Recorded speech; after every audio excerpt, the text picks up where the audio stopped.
Jenny the one on one of 5G Cinema Prince in one of 5G Janme Jinme Janin see Banmen me Omalijan Odumeje You Odumeje Janme Malonosi Banmeji no menu nasi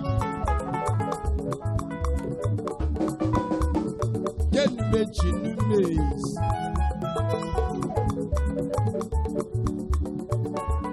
5G Omale chawam Le kwam on 5G Banmeji ni si Onwam 5G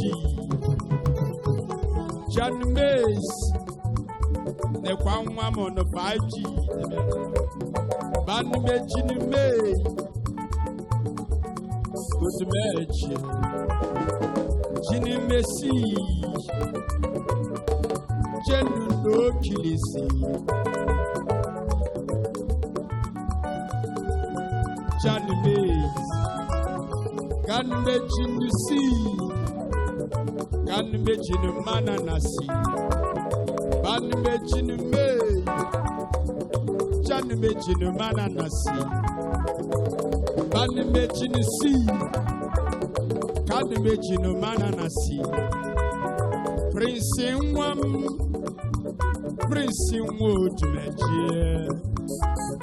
Banmeji no maize, Banmeji no mananasi. Banmeji me Tinenisi Banmeji me Ganmeji no mananasi Banmeji me Ganmeji no mananasi Janmes Ganmeji no mananasi Banmeji me Banmeji no mananasi, Banmeji no me, Prince Mo Kilisi, Jinmeji no ki, Lili Odumeje, Banmeji maji mani mai, Mommy Odumeje, Banmeji no me, Jano nananasi. Banmeji no maize, Banmeji no mananasi, Banmeji no maize, Banmeji no mananasi, Banmeji no maize, Banmeji no mananasi, Banmeji no maize, Banmeji no mananasi. Nana no Odumeje, Banmeji no mananasi, Banmeji no me, Banmeji no mananasi, Banmeji no me, Banmeji no mananasi, Banmeji no me, Jebi no che mananasi, Nana no Odumeje. Janmeji no mananasi, Banmeji no me, Banmeji no mananasi, Banmeji no me, Banmeji no mananasi, Banmeji no me, Banmeji no mananasi, Banmeji no me, Banmeji no mananasi. Banmeji me, Otogu mapotago. Banmeji me, Banmeji no mananasi. Banmeji me, Banmeji no mananasi. Banmeji me, Dalimo Kilisi. Banmeji me. Otogu mapotago,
Chandumechi machinoti.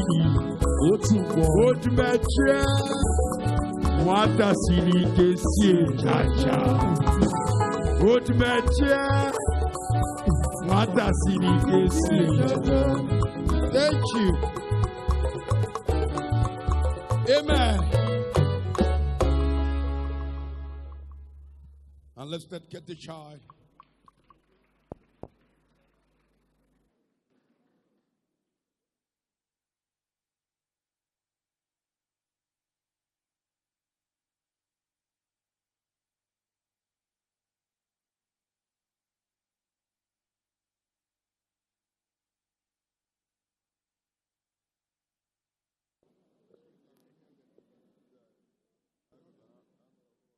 Again.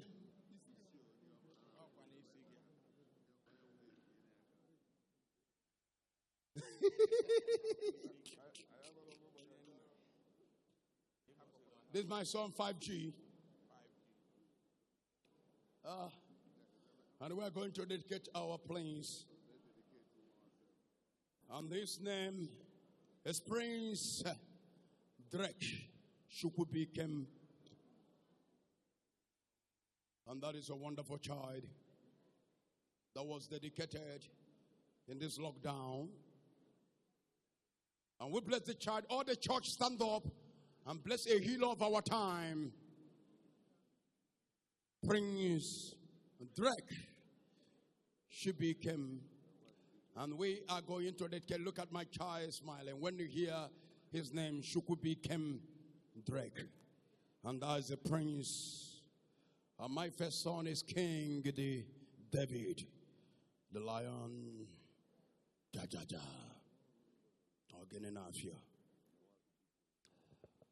That's my beautiful wife, Odumeje. And that's a wonderful woman. Every great man of life, there must be a wonderful woman beside. And who bless the child by the authority that invested in me as an oracle of God, as an heavenly deity, as an illoco tree, as a man that was declared 2021-23 COVID. I pray you are a blessing to the generation. You shall deliver this world in your own time. The way you look so vivacious and voluminous and colossus and phantasmagorious and mammacious and beautiful and wonderfully made and carefully created, so shall you mix the generation you are existing in the name of Jesus. I cover you with the blood of Jesus. I cover you with the blood of Jesus. In the mighty name of Jesus, I pray. Let every church stretch your hands to the altar and say, you are a blessed child. In Jesus' name. Thank you very much and God bless you. Let us hear from my beautiful wife. Let us hear from my angel, my beautiful wife. A wonderful woman that God gave to me. Daddy musimule shabana ya nonso. Daddy musimule shabana ya nonso. Odiye kwensu puime mo mansha. Odiye onyilo puime mo mansha. Praise the Lord. Naskere na God from nanya carrier. From Nanya Kadenko, Onobonansi Yoya goes a melon. Onobonansi Yoya, Njahane Mwa.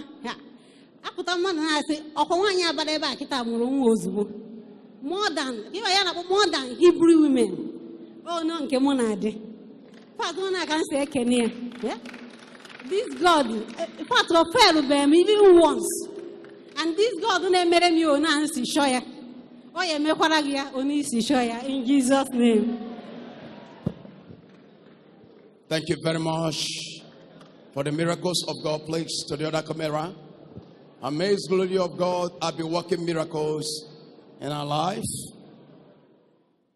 shall work a miracle in your lives in the name of Jesus. This is our son, the great prophet of our time, the 5G. I'm the blessed child. Thank you, Jesus. Amen. Amen. Kagana botocha. Na Jesus. We believe for Belangali. Oko mana. Ayebondocha non anibo. Thank you very much for the blessings of God. You shall receive your own in the name of Jesus. This is my daughter, Princess Diane Angel. This is my son, King David Chukwubuikem. And this my son, the dead man, Majesty Daniel. Hey.